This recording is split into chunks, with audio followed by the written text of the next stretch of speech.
lo que toca conversar en este momento es respecto a síndromes bronquiales y síndrome enfisematoso, ¿no? Siguiendo la descripción del sílabus. Para entender ello, tiene mucho que ver el síndrome bronquial con lo que es la vía aérea. Entendamos que la vía aérea es aquella que permite el pasaje del aire desde la atmósfera a los alvéolos, ¿no? Ahora, las alteraciones de la vía aérea, es decir, del conducto que transporta el aire, se da básicamente por la disminución del calibre o la disminución del diámetro de la conducción aérea. Esta obstrucción se puede dar por obstrucción de la luz, es decir, que existan tapones de moco, dado por un aumento de producción local, por las células bronquiales, o de repente la obstrucción de luz por un cuerpo extraño, o la obstrucción de luz por un tumor endobronquial, o también puede existir una obstrucción dado por el edema de la pared de la mucosa, o también puede producirse por espasmo del músculo de Reinersen o llamado también broncoespasmo, ¿no? Como patología, por ejemplo, en el cuadro asmático. Recordemos también que la pared de la tráquea y los bronquios principales está constituido principalmente por cartílago en sus 2/3 partes y la base músculo, que es cubierto por epitelio ciliado y células secretoras de moco. A medida que van avanzando en las subdivisiones a nivel bronquial, esta composición va a cambiar disminuyendo el colágeno y aumentando el músculo. Entonces, entendamos que en la tráquea producir un espasmo es casi imposible, lo mismo en los bronquios principales, pero mientras más distal es, se produce claramente el broncoespasmo. Entonces, estas alteraciones dadas en la vía aérea van a dar manifestaciones clínicas que dan como característica limitación del flujo aéreo. Esta limitación del flujo aéreo, según se presente, puede ser de manera localizada o difusa. Localizada, como se mencionó hace un instante, dado por un cuerpo extraño. Hay niños, por ejemplo, que lamentablemente de manera inconsciente pueden ingerir juguetitos y van a un cuerpo extraño al árbol bronquial. Los tumores endobronquiales pueden producir, o produce, mejor dicho, obstrucciones localizadas. Y aquí, como hay una obstrucción, lo característico es una sibilancia localizada. Es decir, la sibilancia es un signo semiológico de la obstrucción bronquial. Y esta sibilancia es localizada cuando existe alteraciones en la limitación de flujo aéreo en un lugar determinado. En cambio, podríamos tener una limitación del flujo aéreo de tipo difuso, como por ejemplo en la bronquitis aguda, en la presencia de asma, en la presencia de EPOC. Y aquí nosotros vamos a poner el estetoscopio, vamos a examinar al paciente y vamos a encontrar en la auscultación signos de obstrucción bronquial en ambos pulmones. Esta obstrucción difusa, esta limitación de vía aérea difusa, se da en enfermedades respiratorias como bronquitis, asma, EPOC, bronquiectasias. O también pueden ser secundarios a otros órganos, por ejemplo, una insuficiencia cardíaca congestiva, cuando el corazón como bomba no funciona bien, produce retención de fluidos y también se puede escuchar a manera de obstrucción de paso de aire. Y esta afectación puede ser una obstrucción o limitación de vía aérea alta o baja.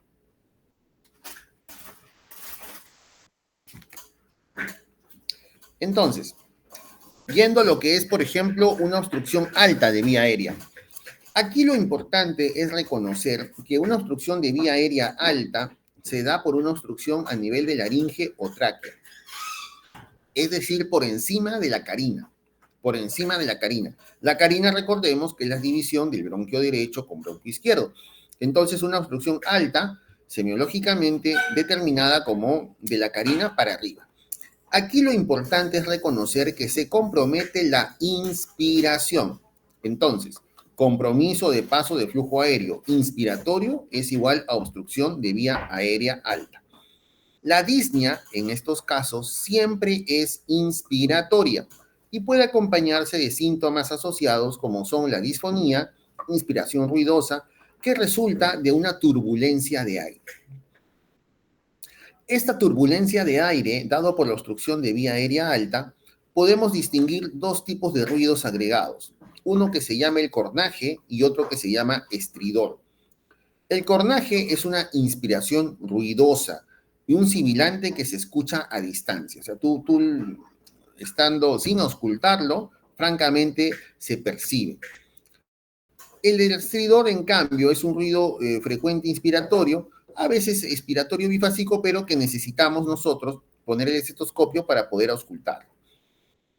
En el examen físico, en la obstrucción alta, vamos a encontrar taquipnia con bradipnia inspiratoria, tiraje con depresión en las fosas supraesternal, supraclavicular y en los espacios intercostales y epigástricos por el aumento de la presión negativa intratorácica. Es decir, el paciente tiene que hacer mayor presión negativa con la intención que el aire ingrese, dado por la obstrucción de vía aérea alta.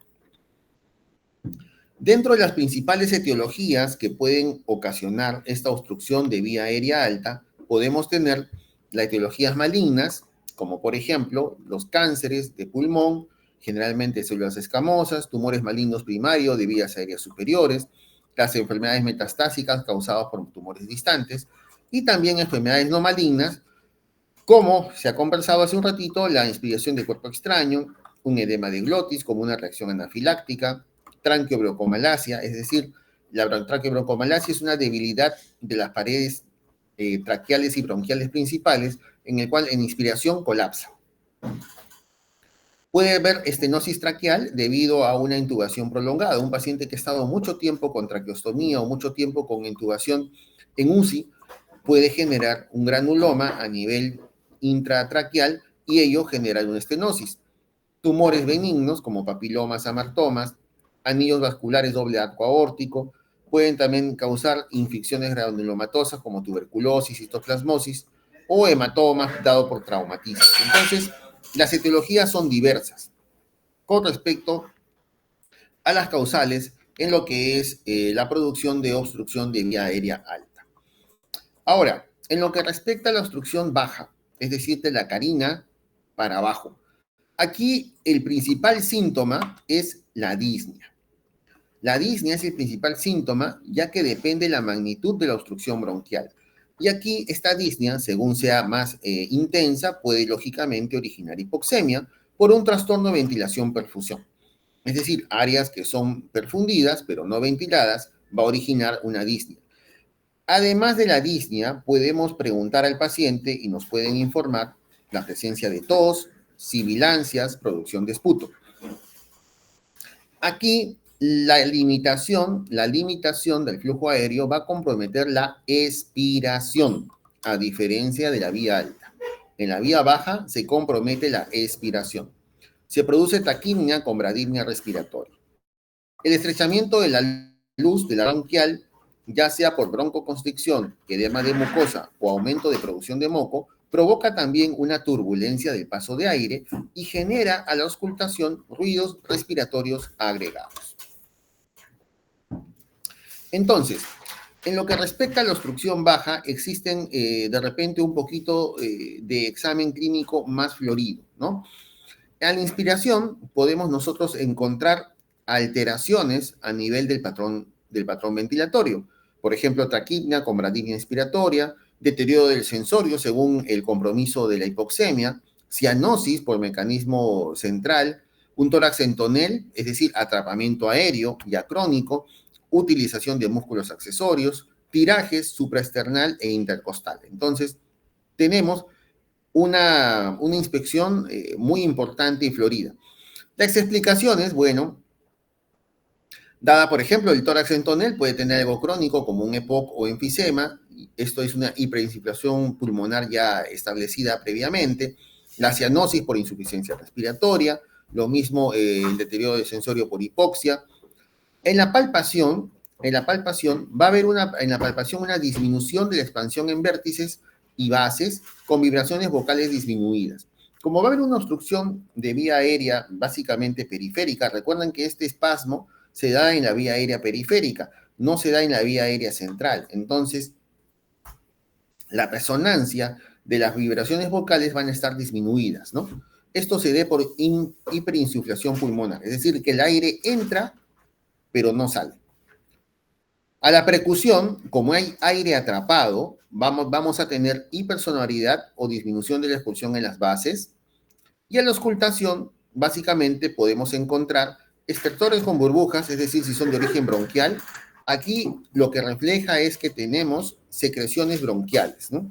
Tienen un carácter húmedo y se presentan en ambos tiempos respiratorios, ¿no?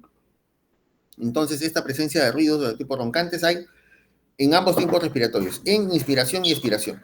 ¿Y cómo lo podemos determinar? Fácilmente le podemos decir al paciente que tosa y si se moviliza con la tos, entonces estamos hablando de secreciones dentro del bronquio. Asimismo, podemos escuchar roncus o sibilancias y aquí es de un carácter un poco más seco, en la sibilancia de tonalidad mucho más aguda que predomina en la expiración, siendo patognomónico y característico de la obstrucción de la vía aérea baja. Entonces, fuera del tema de las sibilancias, que es netamente patognomónico de la obstrucción baja, la disnea es un síntoma también que acompaña y depende de la magnitud de la obstrucción bronquial, puede originar hipoxemia por un trastorno de ventilación-perfusión y de esa manera acompañar como síntoma principal. Entonces, ¿qué ruido podemos encontrar? Podemos encontrar los roncus, las sibilancias y los estertores húmedos o mucosos o de burbuja, ¿no? Que esos son los que se movilizan con la tos, ¿no? Entonces, es básicamente lo que vamos a encontrar nosotros a la auscultación en una obstrucción de vía aérea baja. Si queremos hacer un pequeño cuadro entre características principales de poder diferenciar una obstrucción de vía alta de vía baja, podemos establecer que en el patrón ventilatorio, en la obstrucción de vía aérea alta, vamos a encontrar taquipnia con braquipnia inspiratoria. En la obstrucción de la vía aérea baja, taquipnia con braquipnia expiratoria. Es decir, los tiempos cambian, inspiración en la vía aérea alta como alteración y expiración en la vía aérea baja.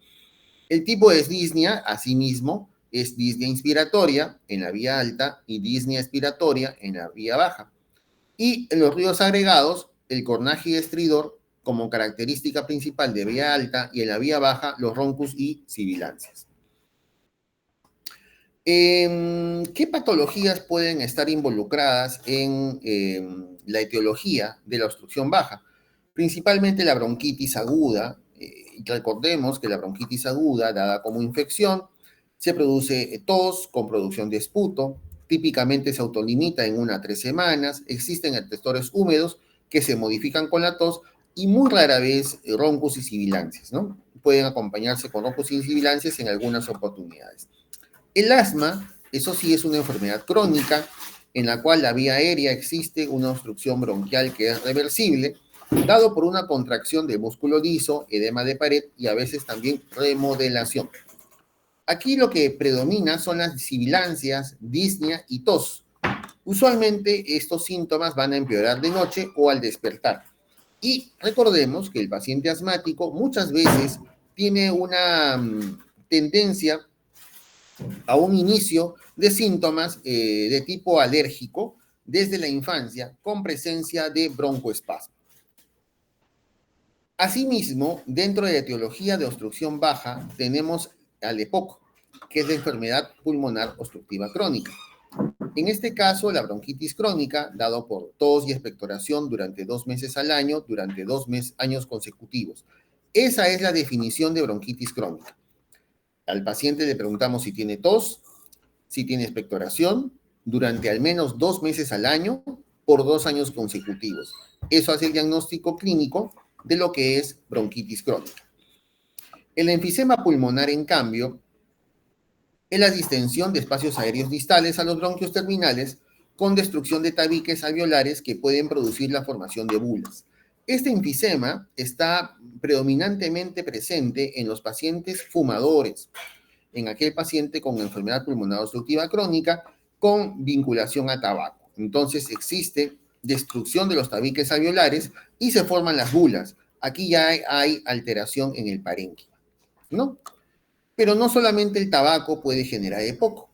El EPOC también puede estar vinculado a la contaminación o exposición laboral, es decir, pacientes que están expuestos a partículas de polvo, humos, vapores, gases de combustión, usos de gases de cocina, de leña, producidos por trabajo en distintas áreas. Entonces, el tema de la interrogación del aspecto laboral es sumamente importante. También puede estar como factor genético, como déficit hereditario de alfa-1 tripsina, alteración de crecimiento de desarrollo pulmonar y obviamente en lo que es el asma y hiperactividad de vías aéreas. De manera clásica se describe dos fenotipos, ¿no? Un fenotipo de paciente con enfisema pulmonar y un fenotipo de paciente con bronquitis crónica. El paciente con enfisema pulmonar se denomina soplador rosado, tiene taquipnia no cianótica, es de aspecto delgado, tiene una disnea severa constante, tos moderada y tórax hipoventilado. El síntoma predominante del paciente enfisematoso es la disnea. Es la disnea.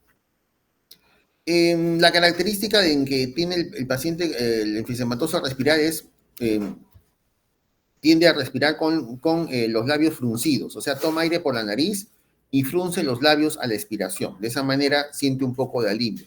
Pero recalco que el síntoma principal en el enfisematoso es la disnea. A contraparte, tenemos el paciente con bronquitis crónica. Es el denominado abotagado azul, es denominado cianótico, obeso, edematoso, que tiene disnea intermitente. Este paciente tiene una producción abundante de esputo, presenta tos con sibilancias. El síntoma predominante del paciente con bronquitis crónica es la tos. La tos persistente, que es el síntoma predominante del paciente con bronquitis crónica. Entonces, en el paciente con enfermedad pulmonar obstructiva crónica, que tiene como característica una obstrucción de vía aérea baja, podemos tener dos espectros, ¿no?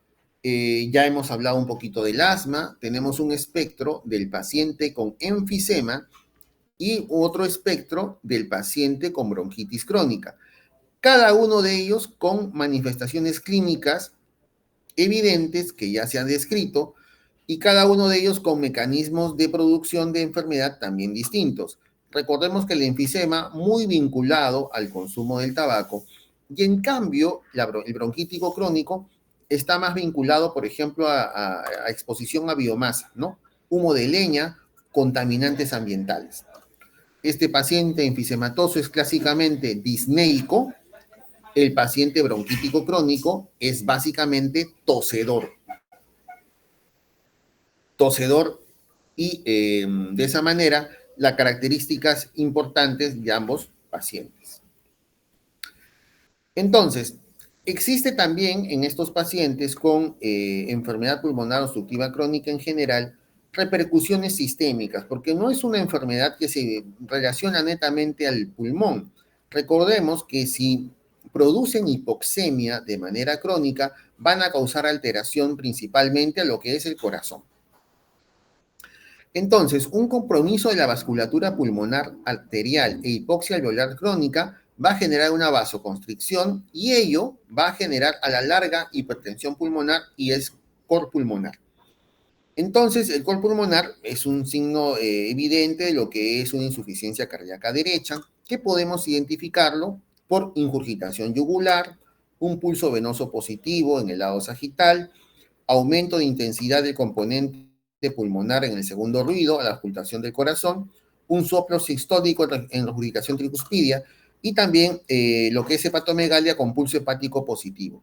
Lógico, esto es un estadio final de una repercusión por hipoxia crónica, dado en la presencia generalmente del paciente con enfisema, no tanto así del paciente bronquítico crónico, porque el enfisematoso es que va a tener también no solamente la disnea, sino también va a desaturar, a diferencia del bronquítico crónico que va a ser muchísimo más sintomático. Y bueno, recordar que dentro de del examen auxiliar por predisposición para poder determinar el diagnóstico de estos cuadros, fuera el examen clínico, examen de imágenes, es la prueba de función pulmonar, que es la espirometría, ¿no? En donde la espirometría vamos a valorar datos de peso, talla, edad, sexo, que se ingresan a la máquina, el software saca un promedio de cuánto es lo que debería tener el paciente, y luego mediante maniobras, lo que hace el paciente es el esfuerzo inspiratorio y expiratorio, si es curva flujo-volumen, y de esa manera determinar qué tan cerca o qué tan lejos está de los parámetros establecidos. Lo que da diagnóstico de obstrucción es la relación entre BEF1, que es el volumen expiratorio forzado al primer segundo, sobre la capacidad vital forzada, ¿no? Ese valor, cuando está por debajo del 70%, se denomina que es obstructivo. Y de esa manera podemos determinar que existe una obstrucción de vía aérea. Luego podemos nosotros hacer una prueba de broncodilatación, es decir, poner salbutamol y 4 puffs de salbutamol y valorar a los 15 minutos si mejora o no mejora, ¿no? Mejorías de más del 15% del BEF1 o de 200 mililitros en función a volumen nos da que es reversible. Si es reversible, es asmático. Si no es reversible y obstructivo, entonces está dentro del espectro de poco, ¿no? Y de esa manera podemos nosotros determinar también, mediante un examen auxiliar, en este caso de función pulmonar, una ayuda diagnóstica a complementar nuestro hallazgo semiológico, ¿no? Hasta ahí la clase de hoy. Gracias, chicos. Bien, me comprometo